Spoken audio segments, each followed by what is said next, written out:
C'est un feu intérieur qui transforme l'épreuve en tremplin, la solitude en sanctuaire, l'échec en enseignement. À l'opposé, la dépendance affaiblit, doucement, insidieusement. Elle te vole ta puissance, sans bruit, sans violence. Tu ne t'en rends même pas compte.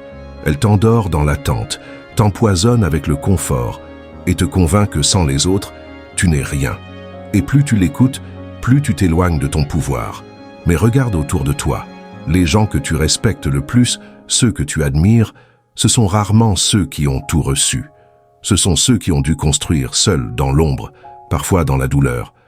Leur force ne vient pas d'un miracle, mais d'une discipline intérieure, d'un refus de se laisser porter.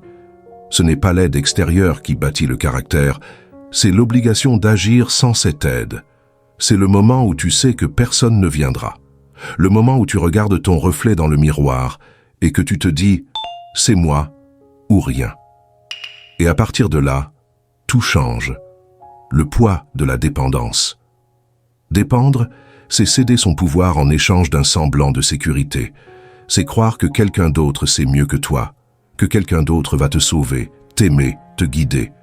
Mais la vérité, c'est que personne ne viendra te construire. Tu es seul à pouvoir faire ce travail. Le stoïcisme nous met en garde contre cette illusion. Épictète insistait « Ne cherche pas que les choses arrivent comme tu le veux. Souhaite qu'elles arrivent comme elles arrivent. Ainsi tu seras en paix. » Et qu'est-ce qui arrive souvent? La solitude, le rejet, le manque de soutien, l'abandon. Mais ce ne sont pas des malédictions. Ce sont des opportunités d'autonomie, des tests, des révélateurs de ta force réelle. Quand tu es dépendant, tu refuses ces réalités. Tu te débats contre elles. Tu veux que les autres changent. Tu veux qu'on te tende la main et tu restes prisonnier. Mais quand tu choisis l'autonomie, tu accueilles ces réalités. Tu n'attends plus. Tu agis, tu avances et tu deviens libre. L'autonomie, une discipline quotidienne. Être autonome ne veut pas dire être invincible, ni ne jamais demander de l'aide. Cela signifie que tu ne bases plus ta stabilité sur quelque chose d'extérieur à toi.